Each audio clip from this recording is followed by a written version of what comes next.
Hello, good morning. My name is Nikki Campbell. A very warm welcome from BIPC Newcastle. Thanks for joining us this morning. We're about to hear from our presenter this morning, Jodie Barmer, on the topic of social media for business. Jodie is one of our City Life business support experts in residence here at BIPC Newcastle. And City Life Business Support Experts is a programme available to businesses across the Tyne and Wear region to help them with their business on a one-to-one basis. We have some funding through the North of Tyne Combined Authority to enable businesses to work with our experts on a one-to-one basis for up to 8 hours on a particular business need or a particular project for the business. And Jodie's one of our experts, our social media expert who provides that. But today, Jodie is joining us to cover the topic of social media in the very broadest terms for businesses. And has got a great presentation lined up for you. So I'd just like to give a welcome to Jodie and I hope you get a lot out of the session. Thank you. Hi everybody, I'm Jodie. As Nikki said, I'm one of the experts for the Newcastle City Life programme. So I've been working in the kind of marketing realm for the past, 10, 11 years. And social media has always been within my remit, whether that's for an in-house role or a agency. So I've worked with clients from Qatar Airways to Boost Juice to Telstra when I worked in Australia. So I've had a real broad kind of range of clients, but a lot of startups as well. So I've been helping a lot of kind of smaller businesses in the Northeast. And today I'm just going to really help you get to grips with social media. So whether you're a startup or an established business, social media should be part of your kind of overarching marketing strategy. So what you can expect from today. So why should social media be part of your marketing strategy? Why, if you are currently using it, are you using it? And why you should be using it? What channels are out there? So what platforms from kind of the big four to more niche ones? Who are you talking to? So who is your audience or who is your potential audience, and strategy. So I'm really going to harp on about strategy today because in my experience, a communication strategy or social media strategy completely goes out the window when all you want to kind of do is sell. So strategy is very important. Community management, it's kind of a jargon term within the social media realm. So I'll kind of talk you through what that means and how it's effective for your channels, a bit of best practice and some useful kind of resources at the end there. So just quickly in numbers, social media, 3.4 billion users of it worldwide. So that's essentially your potential reach, really. So the world is your oyster. Facebook is still the Mac Daddy with 2.7 billion global users worldwide. That's monthly. There's also 7 million advertisers across the world using Facebook. 74% are high income people that are using Facebook. So it's not just for children. In fact, the 13 to kind of 20-year-old range probably on Facebook now. It's the kind of more millennial and then you kind of retiree age people that use Facebook. Instagram, my favorite platform, there's now over 1 billion active users on there, 90% of which do follow a business. So it's not kind of that they're just using Instagram to, to catch up with friends, a bit like Facebook. It's more kind of to look to inspiration and to buy from. Video is performed so well on all channels, but particularly on Instagram. Twitter, and they're always a bit vague about their numbers, but the last time I checked, there was 330 million active users on Twitter, and they do use that Discover Something New feature as well. And then a more emerging platform, TikTok, you may have heard of, very popular with the Gen Z kind of age bracket, has now 800 million active users. It's probably gone up. This presentation was developed a couple of weeks ago, so it's probably gone up since then. So why social media? So if you've got a pen and a bit of paper, maybe just write a why you're currently using social media or why you want to use social media. And I'll give you a couple of seconds just to kind of get that sentence out of your head and onto your bit of paper.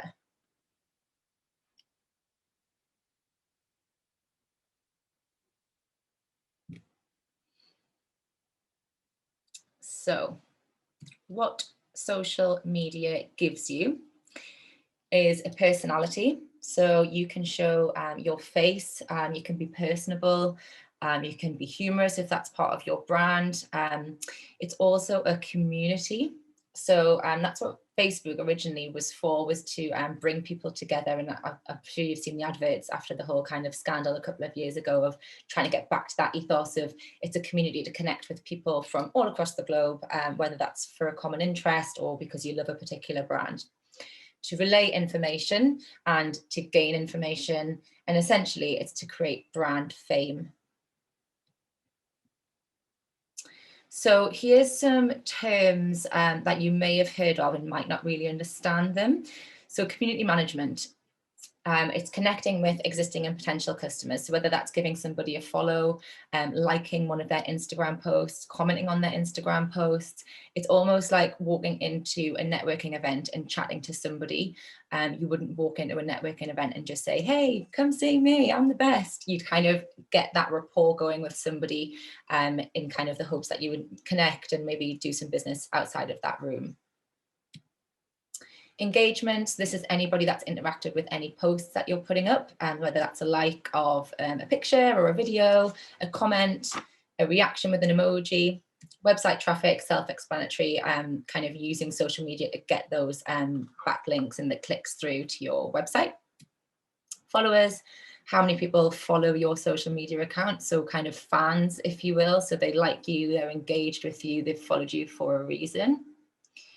Your reach, the amount of people that your post has reached. So this is particularly kind of on Facebook and on Twitter. So you could put a post out there and you've got 11 followers. So you've got the potential to reach 11 followers with that post.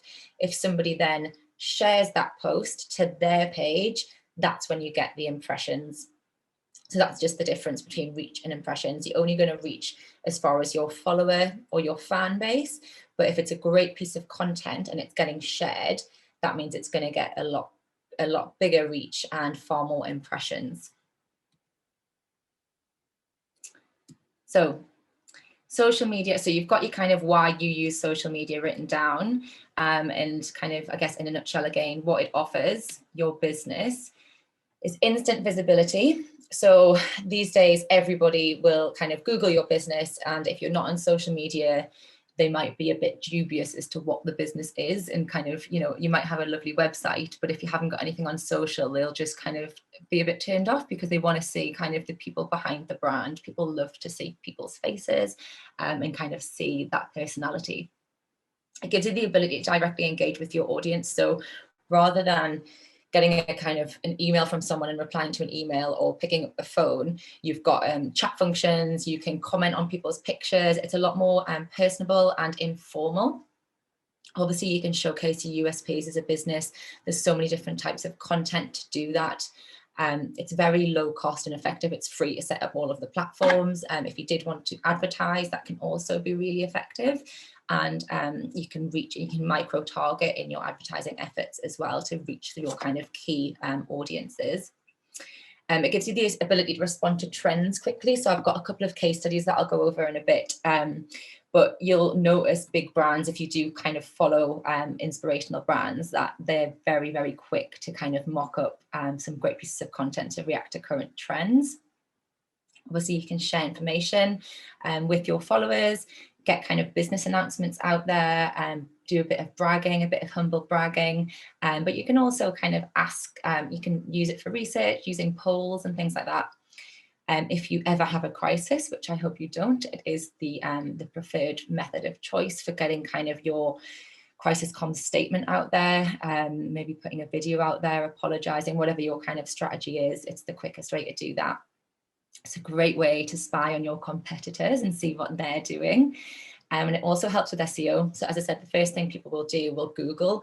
And often if your website's just new, it won't really have that SEO presence, but your Facebook, your Instagram, your Twitter will have that presence because they're really big platforms, which millions of people are using. Choose wisely. So I'm going to quickly run through the kind of different channels that you can use. So Facebook, as I said before, is the oldest and the largest platform with 2.7 billion people. It's not for every business, so do kind of really have a think about it if you want to be on Facebook, depending on kind of who you're wanting to reach and what your kind of products or services are. Facebook does own Instagram and WhatsApp, so if you did want to do any advertising, take that into consideration in terms of getting a Facebook account and using the kind of advertising aspect of it. It's really good for selling, so there has the marketplace, which I'm sure you guys have seen, or it can integrate with Shopify if you've got a Shopify platform as well. The private groups and pages function is quite effective depending on what your business is. So you can create little subgroups within your page depending on what it is. So for an example, I used to work with Newcastle United Foundation, and they had a lot of different exercise initiatives. So they would have different people joining different exercise programs. So they had groups for every program. So it gave people a platform to engage with each other outside of the actual physical side of the exercise, so they could kind of catch up with each other, and it was just a nice community feel. Really good for event listings and promotional offers and business announcements. As I said before, the business manager, which is the advertising platform, is really good for streamlining your advertising methods. And then just a quick breakdown of the demographics. So it is still female skewed. You can see the kind of age, the kind of preferred age here, with the 18 to 29 and the 30 to 49 demographic being the largest. But there you can see that 50 to 64-year-old is really starting to catch up now. So you've got your kind of affluent greys on there, if you will. So a lot of disposable income and a lot of people just wanting to be entertained and passing the time. Instagram, 1 billion active users. That's probably gone up since I developed this slide in the past couple of weeks as well. It's really good for influencer marketing, which we'll talk about a little bit later. That's the most common kind of age demographic there. So if your products are suited to this kind of younger demographic, get on Instagram, especially if your products are or services are very visual. You can follow hashtags on Instagram. So rather than just following a particular handle or a business or a person, you can actually follow a group of people, businesses that are using the same hashtag, which is really good for finding new content and for finding new people to connect with. And that's where you really get your aesthetic as well, so you can make it look beautiful. And eventually you can shop directly from the page. They've actually just changed Instagram recently. So whether you're a small retailer or a large retailer, you can actually get a shop function now. It used to be that you could only shop, swipe up to shop when you had 10,000 followers. But I've noticed since the latest update, local businesses on mine especially are coming up. And then again, just a little breakdown of the demographic. And then just to kind of break down some Instagram features, it's not a pretty slide, this one, but stories. So if you're new to Instagram, you might not know what these are. It's kind of a post that you can put on your own feed, but it disappears within 24 hours. And there's lots of features within stories that you can add. So you can add a GIF, you can add a hashtag, you can ask somebody to kind of tag them in that story. You can put a video up, there's a lot of things that you can do on a story, and they are very popular. I often find myself scrolling through stories rather than scrolling through my feed now, just because it's really quick and our attention span's so short these days. And then what you can do with these stories is make it into a highlight. So here are highlights here from Shutterstock. So what you do is just pin it basically, and you can have little lovely laid out segments so people can easily find kind of what you're all about by your story highlights. Hashtags, obviously, as I said before, you can follow hashtags, so it's great for finding new accounts to engage with and just getting that community management going. So you might not be following Shutterstock, but you might follow a hashtag, say photography, and that might come up. So you would like that post, and then it would help with your algorithm. A carousel is just kind of a layout of different videos or images. So you've got more to swipe through rather than just one picture or video.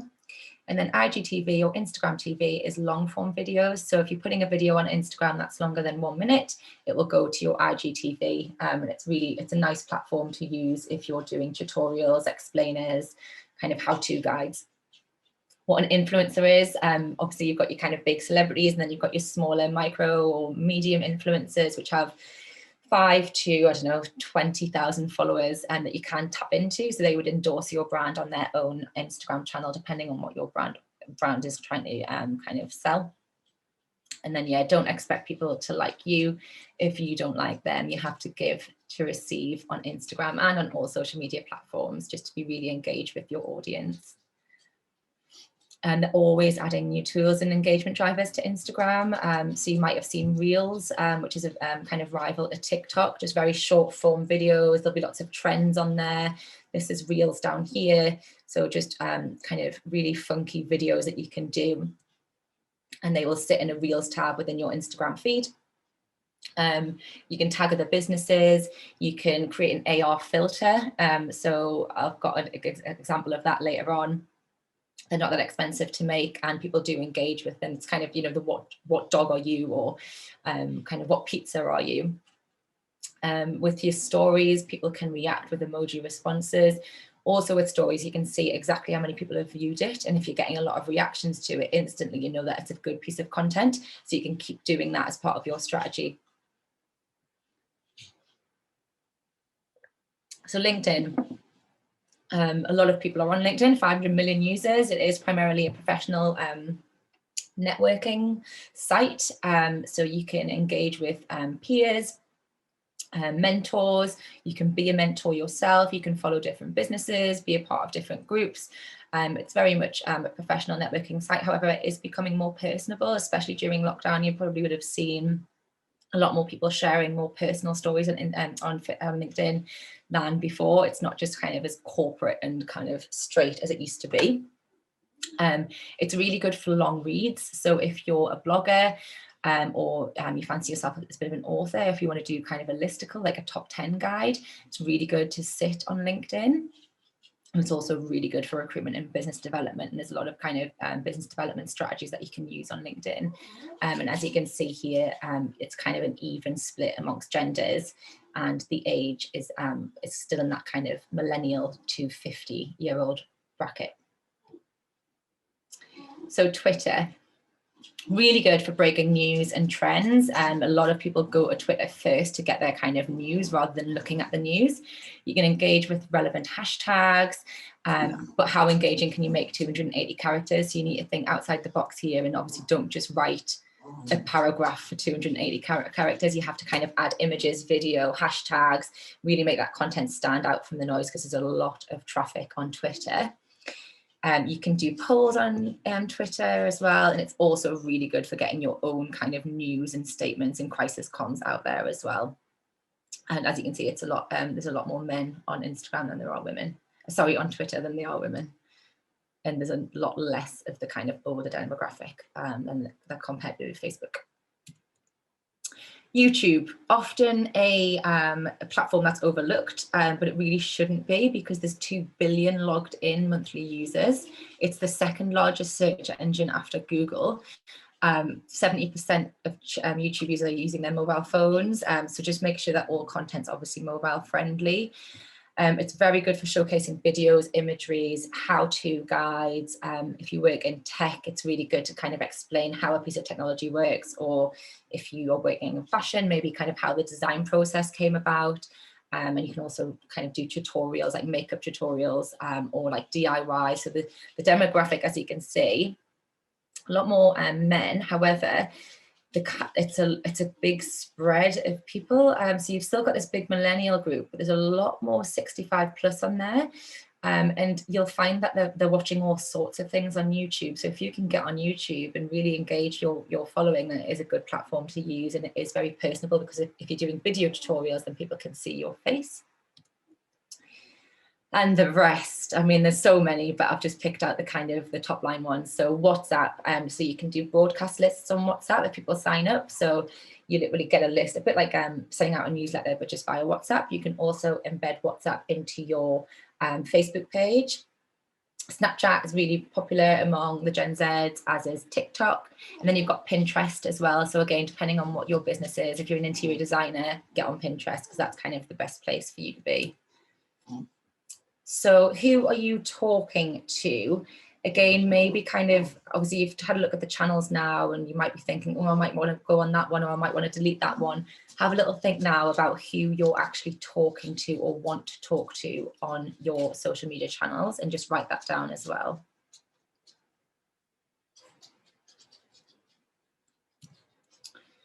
So I have customers, potential customers, stakeholders, investors, your peers, and your competitors. So if you're looking at your competitors and they're going to be looking at you, it's nothing scary. It's just one of those curious things that we do. So there might be other people that you can kind of think of that you want to connect with, but that in a broader sense, that's kind of who you're talking to. What are you saying? So a lot of businesses are just like Ron Burgundy and say, come and see how good I look, rather than actually interacting with their followers. They're just constantly broadcasting message after message, content after content, but it's not engaging because they're not asking questions. They're not putting videos out there. They're just kind of putting a picture and a bit of text. And it's like, well, would I give that a like if I saw it? Would I engage with it? Would I share it with my friends? If you're not going to share it yourself, then don't post it on your business page. So here's just some short-term to-dos. Obviously, my presentation is available to download, so I'll not go through all of these, but there's just some useful kind of hints and tips here to do in the short term. So I'll just flick through this slide so we've got enough time. So my favorite word, strategy. As I said before, strategy is often overlooked when it comes to social media. It tends to be an ad hoc thing that people just do. They think, okay, I need to put a post out, so I'll just put it out. Sorry if you can hear my dog. I think he wants to be fed. Russell. So yes, strategy. This is kind of, so you've actually got a strategy already because you've got your aim, which is kind of why you're using social media. You've got your audience, so who you want to talk to. And you've also had an overview of what platforms are out there. So you've got a more clear idea of what platforms would be good for your business. And then here's some other things to consider when you're creating your social media strategy. So your brand guidelines, which you should have even as a startup. So kind of what font you're going to use, what's your color palette, kind of where your logo should look and where your logo should sit in documents and what it should look like. So your social media strategy should always fall within these brand guidelines, and there should be a separate social media style guide, as I often call it. So anyone coming into the business knows that that's what you kind of do on social media. Your tone of voice, self-explanatory, how are you going to be?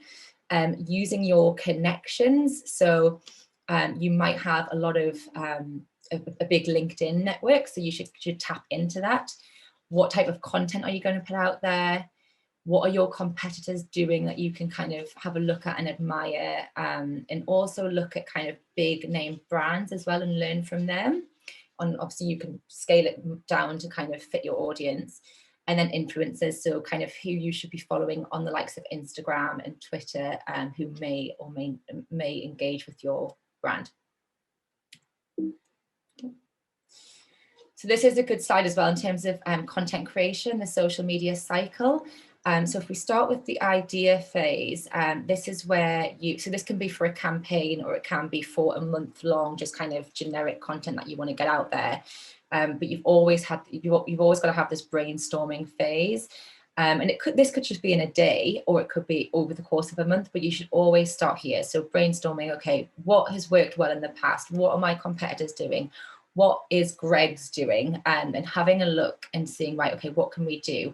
What's coming up? Okay, Christmas is coming up. What can we do for our Christmas campaign? Once you've kind of got that sorted, you would then say, okay, how are we going to execute this? What types of content do we need? Are we going to do a Christmas countdown or a Christmas advent calendar? How are we going to engage our followers? So this is the kind of how. And then this is the implementation phase. So you would start with a content calendar and lay everything out. So you've got a clear roadmap of what you're going to do in any given day, week, month, and just start to implement that. So actually posting on social media channels, and then always evaluating the kind of effect that campaign or even just that post has had. So say you had an idea to do a giveaway competition, and then you created a really nice kind of video competition, or even just, tag a friend, share it to your story, and you could win 12 pies or something, and then see kind of how that's gone down, how many people entered the competition, how many people were tagged in the competition. If it didn't work, why didn't it work? If it did work, how can we do it again in the future?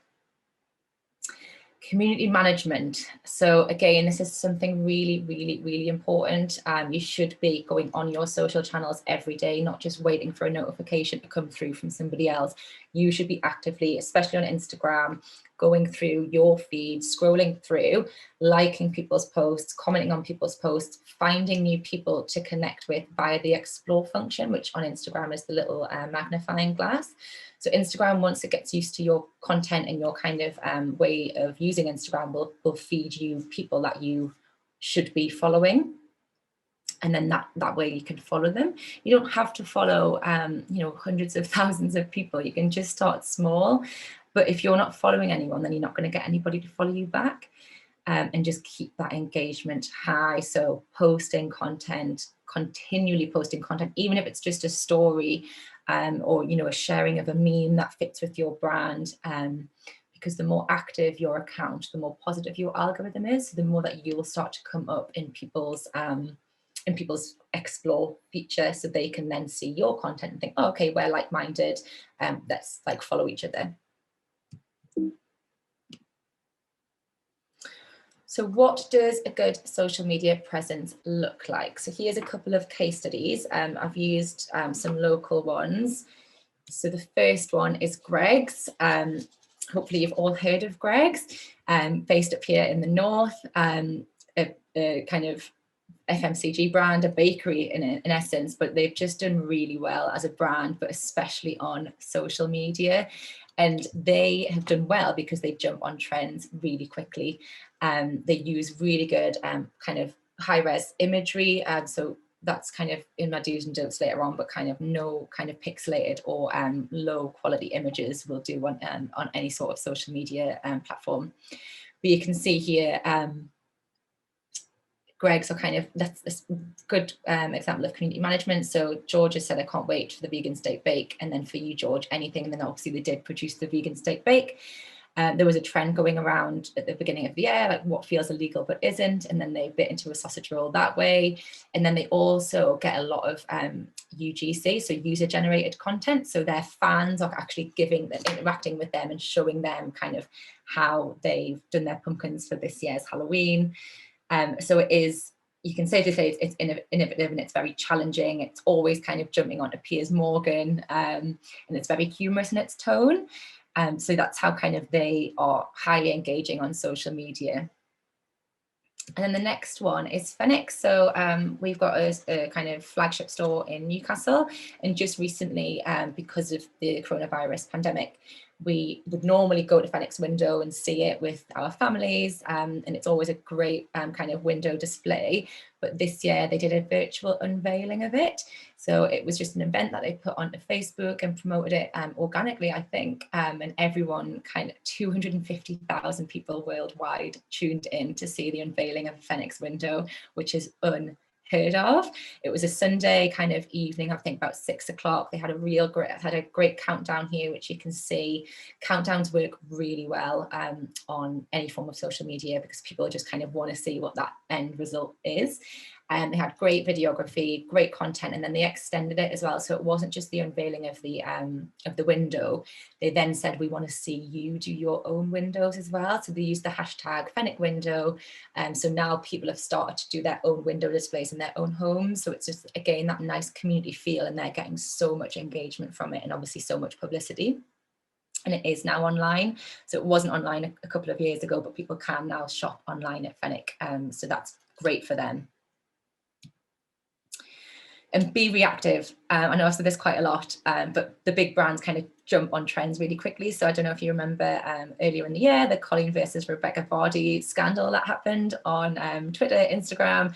So Innocent kind of mocked this up real quickly and just said that's our new ad sorted. Really funny. Obviously that went higher as it went on, but that's kind of how they responded to that trend on that day. And then yeah, here's Piers Morgan and Greg's always having a little row on Twitter, which is very funny to be able to watch. And then again, here's some long-term to-dos. I'll not go through them in much detail, but the kind of, I guess the main message that I want you to take away is to just have that strategy as part of your overarching marketing strategy. there's zero point in just doing ad hoc content without any thought behind it, because it's not going to be engaging. You really have to plan it out. And I know it's time consuming and it's kind of on top of everything else he's trying to do as a startup, but it is really important and it can do wonders for your brand. There's a lot of brands that have started just on social media doing influencer marketing. So reaching out to models, a lot of kind of beauty brands do this, and they just get influencers to use their product, and then that spreads the message in the kind of Instagram world. So they're reaching their demographic really kind of effectively, and it's not that expensive. It's not as expensive as kind of a billboard advert or even a newspaper advert. So it is something to really think about in the long term, depending on your business.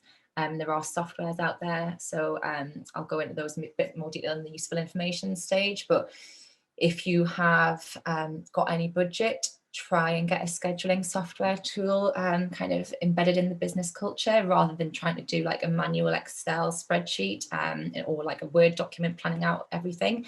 It's just a lot easier to kind of do it in a kind of professional tool. So best practice, plan. I think that's kind of what I've said the entire time. Plan, plan, plan.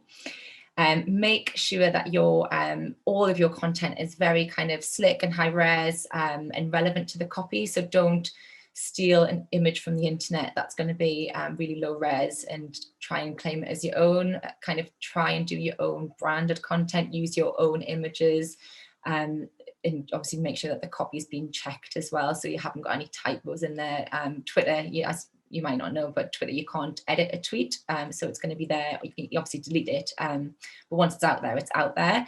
So yeah, just make sure it's triple checked within kind of a sense check group, and that all the copy reads well and it's not going to offend anybody, and using the right hashtags, engaging with the audience via appropriate community management. So, you know, liking people's posts. If they don't like your post back, that's fine. It's not a waste of a like. You've still got that positive algorithm in the back end of Instagram or Twitter. So you're still going to kind of go up in the rankings in terms of this person is a highly engaged social media user. So we're going to really favor that Instagram account or whatever account.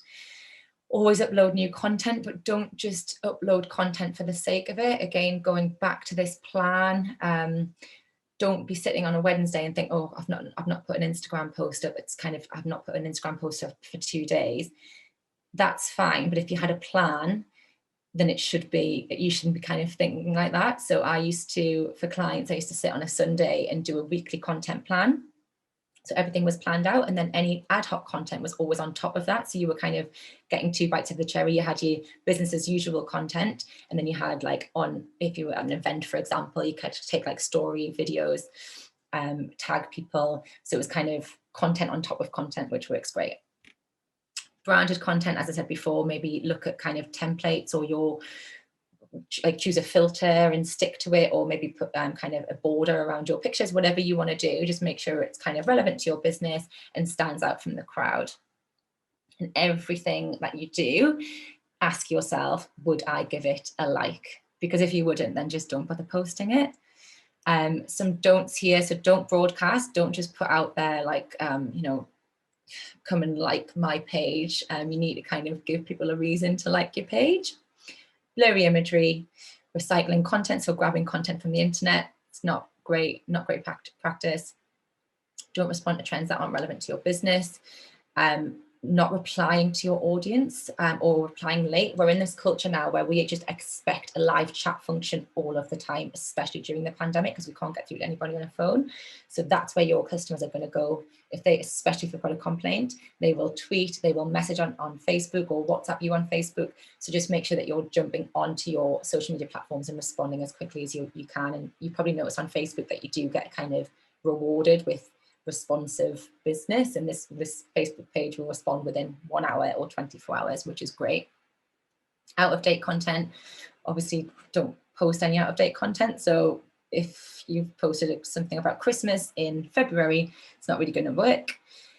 Don't share the same content to every social media platform. So you wouldn't kind of put what you've put on Twitter onto Instagram. It wouldn't work.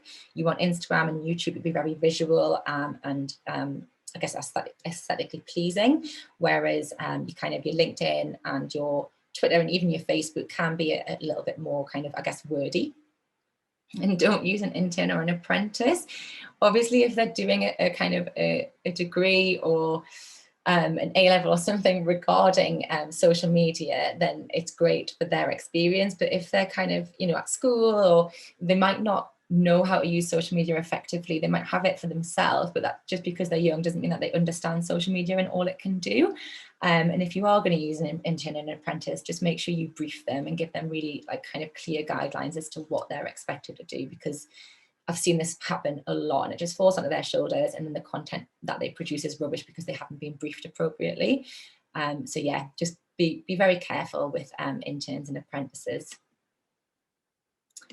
So just some helpful info. We're not all designers, so we might not all be able to use Photoshop or Illustrator, but Canva is a really useful tool for creating branded content. So you can upload your logo, you can upload your fonts, you can really create some nice designed content for the likes of Instagram, Facebook, Twitter, even LinkedIn, just so you've got your own kind of style within your brand guidelines. You've got your iMovie on your phone or Vine on your Android, so you can create some pretty decent videos. You can edit it, you can overlay it with music. Unsplash and Flickr are kind of shot stock images, so the more kind of lifestyle-y. They could work if, say, you're promoting an event that you want people to come to. So you might have that as a kind of header because you don't have any of your own team because we've been in a pandemic. So you could, in this instance, use internet images, but not just for like a post on Instagram. Scheduling software, favorite topic. So yeah, rather than using a Google Sheet or an Excel document, you can actually use things like Hootsuite, Sprout Social, Later, TweetDeck to plan your content into a calendar, and obviously post onto those platforms as well. What's great about these platforms is they're so intuitive that they will then show you who your biggest influencer is or who your biggest fan is. So say you had like a top 5, you might want to reach out to them because they've obviously highly engaged with your account and reward them in some way, or ask them to be an ambassador for your brand, for an example. Also, you get really in-depth analytics for your posts and your content, so you can actually see, okay, the campaign that we ran back in October flopped. Why did it flop? And you can see everything within a lovely stylized report. It also tells you who is following your page, so your demographic breakdown. So if you've got 90% male followers and 10% female, you kind of want to get that balance, probably get that balance a bit more even. So you can kind of do that by doing different campaigns. It'll also suggest hashtags for you to follow and to use. And it's based on what other people are using. So again, getting your content to the top of the page. And Sprout Social, I use the most. It also suggests great times to post. So you could put in your calendar all of your content and then schedule it all for the week. And then that the Sprout Social software will actually say 11:03 is the best time to schedule this. Do you want to schedule it for this time? And you say yes, and you'll kind of see the engagement spike from that. So some key takeaways. Social media isn't an afterthought, it is part of your strategy. So please embed a social media strategy into your marketing strategy. It's vital that you do that. Know who you're talking to and why. So you should have written down, you've pretty much got your social media strategy there. You've got your aim, which is your why. You've got your audience, so who you're talking to. You've also got your channels and preferred channels. And then you've got a kind of content, I guess, framework in terms of how you're going to reach that audience via content creation from the social media cycle slide that you've got. Attention to detail. So yeah, ensure everything's triple checked. Find your style and stick to it. So all of the top brands on Instagram especially use the same filter. If you have a look on Aldi's Instagram, for example, they've got a really nice feed, and it makes you really hungry, especially at Christmas time, but have a look at that and how they use Instagram. Don't be a sheep. If you're trying to appeal to over 60s, don't use TikTok because it'll be their grandkids that are on TikTok. If that's part of your strategy and you want your grandkids to inform your customers, then yeah, be on TikTok, and that's great. But don't jump on platforms just because they're emerging and they're cool. It's not going to work if it doesn't fit with your brand. plan, plan, plan. Social media calendars, utilize the platforms that I've just gone through, test different designs tools to see kind of what fits with your way of working and your skill set. Use faces, so there's been a lot of research done into how faces perform and how video performs. So if you were to post I don't know, like a stock image, for example, on Instagram, or if you were to do an Instagram video of you actually talking to camera, you talking in camera is going to get a lot more engagement than a kind of stock image. And people love to see people. And have fun with it. Social media is very, very fun. It can be, and I know it can be laborious, but once you're kind of into it and you make it a priority, then it can be super fun. And that's it from me. So I think Sarah is going to send me questions that I can answer. So let me just pause this share.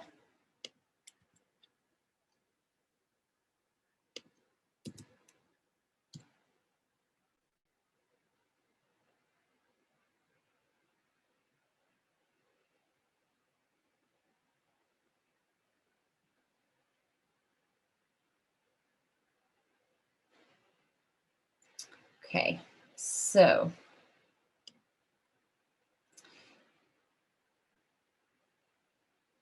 the session, I don't know if the session's been recorded, but the deck that I've just gone through is definitely there to kind of go through. So you've got the slides that I've just gone through.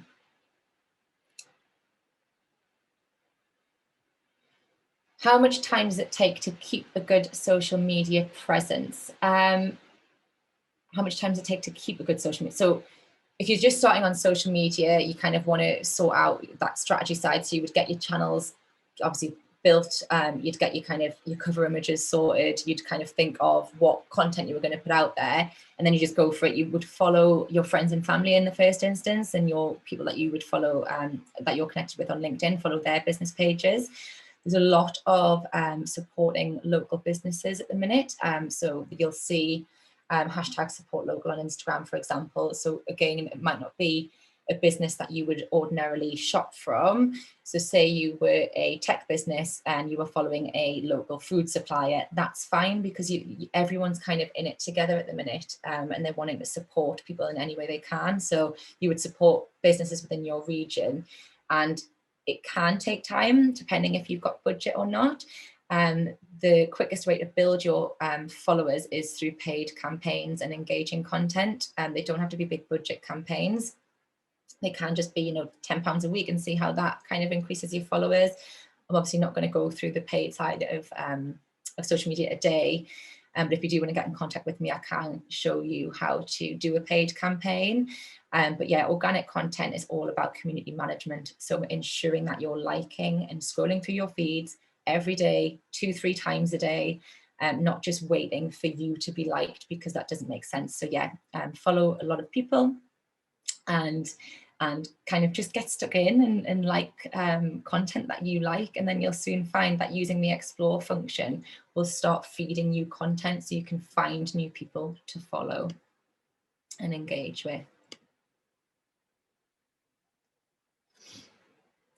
And another question. Yes, you will receive the slides. I think that you can download them from the Startup Day page.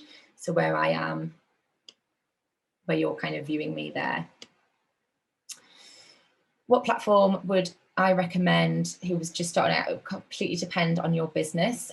So if you are trying to say, if you're a retailer, say a fashion designer, and you've got your own fashion brand, Instagram would be really good, because there's a lot of females on Instagram, a lot of image conscious people on Instagram, a lot of people shopping on Instagram. So they would more likely to follow your page if you had a good product. If you were a tech business that was a B2B business, Instagram's not going to be great for you. You want to be on LinkedIn, you want to be on Twitter, you want to be communicating with influencers within your region and nationally, following big businesses that maybe you look up to, or maybe you want to kind of implement your tech service within their business. How can you prove that social media helps drive sales on services? So you have in your website, you can add pixels, they're called. So you get Facebook pixels, LinkedIn pixels, and you put them in the back end of your website. And then using paid campaigns, especially, you can track. So again, I can't really want paid campaigns without running over, but basically, if you go into Facebook Business Manager, you'll get a page that says set your objective, and one of those objectives will be conversions. So using your pixel, Facebook will you'll choose your audience, and you can input your newsletter database in there as well. So you get a nice, you're targeting the right people that are already following you, but you also get a nice lookalike audience. So you've already doubled your audience. And then it tracks all the traffic to your website via the Facebook pixel. So then you can see, okay, that campaign that we ran in October drove 100 people to our website, and out of that 100 people, 10 people bought the product. So that's kind of how it works. So everything's tracked, which is really good. You can report to kind of investors, stakeholders, board members, and that's what I love about social media, because it kind of makes you accountable, and it's very easy to report on. Who or what type of employee should be managing the social media community? So a marketer, a social media manager, not an intern, somebody who's got an interest in social media that has experience in managing social media for a business, or somebody who's just passionate about social media and may not have had experience but is eager to learn and has the time to upskill themselves, or you can put them on courses. There are free social media training courses out there as well. I think Google Garage might have one as well. How to handle a crisis comms on social media. So the first thing about crisis comms is to always be prepared for it. So whatever you're putting out there, kind of do a risk assessment. So what could go wrong, and then have a plan in place for that. So who's going to be the spokesperson? Do you need to write a press release? Do you need to write a social media post? What's going to be in that social media post? How quickly do we need to get this out there? It all depends on the crisis. And you can use different media to kind of relay that message, and multiple media to relay that message. What I saw recently actually was Melissa McCarthy, the actress, for World Kindness Day. She'd put a really humble, almost teary picture, a video on Instagram apologizing because she'd done this campaign to support local charities for World Kindness Day. And one of the charities wasn't a good charity. I don't know why. She didn't explain why it was not a great charity to work with, but she did, she thanked the people for pointing out that the charity that they were effectively donating to wasn't a great charity. So she gave a really humble apology, which was really nice. And people expect that now. They do expect an instant reply. If it's just one customer being kind of aggressive on social media, try and be as professional as possible. Don't get into a fight with them. Try and take it offline as much as possible. Say, what's your email? What's your phone number? And let us sort this out. Not being in a public arena, because that wouldn't be very effective. Next question. Why are more men than women on Twitter? Ask Twitter. My theory is that a lot of men are on Twitter because of sport, and there's a lot more men that follow the likes of like footballers and gaming as well. So that's the same with YouTube. There's a lot more men on YouTube because of gaming, and you'll just naturally, there's a lot more male gamers than there are female. It is starting to even out a little bit, but yeah, it's usually the kind of the hobbies that we just have. So there's a lot more women on Pinterest because we like to have vision boards, and maybe we're planning a wedding, or we're doing some interior decorating, or looking for kind of hair stuff. So a lot more women on Pinterest. It's just kind of our interests and our hobbies. Are women more creative focused? Is Twitter more political? I wouldn't say that women are more creatively focused. I'd say that we have different interests. So as I just said, there's an example there, we're on Pinterest a lot more women. But then men can use Pinterest as well. So I don't kind of want to pigeonhole the different platforms for different genders or sexes. Twitter can be political. Any social media platform can be political, but yeah, you will notice a lot more, kind of public arguments on Twitter, just because it's such a quick way to fire off an insult or a contradictory statement, rather than putting a video out there or an image on Instagram or something on LinkedIn. So yeah, you'll find a lot more kind of short, kind of, I guess, aggressive kind of content on Twitter. But there's a lot of lovely content on Twitter as well. It's not just all about kind of being horrible and political about everything.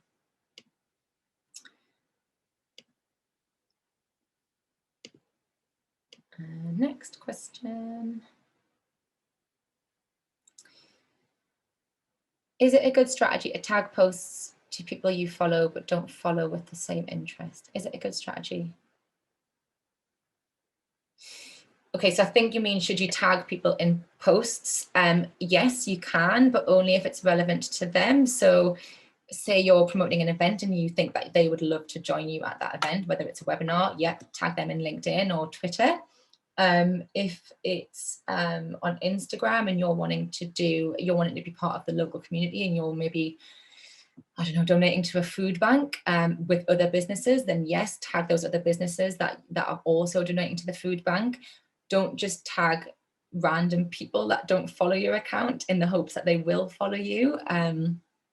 Obviously, there are a lot of campaigns that you could do and be creative about.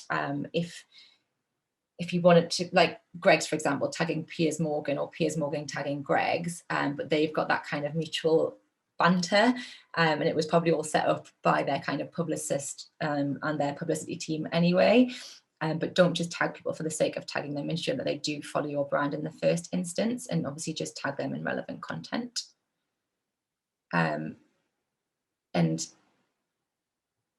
tagging people who follow you but not with the same interests. So again, I think that's kind of, why would you be following that person or business if they didn't fit within the same interests? So you're wanting to kind of sell to people who you think will be engaged with your brand. So if you were, I don't know, selling water bottles, reusable water bottles, you wouldn't be following a radiator manufacturer. There just wouldn't be a kind of clear link between those two. So make sure that you are following the relevant people. And as I said before, the more people you follow on Instagram, the more Instagram kind of understands the people that you're trying to follow. So it'll start feeding you relevant people rather than irrelevant people. I hope that made sense. Next question.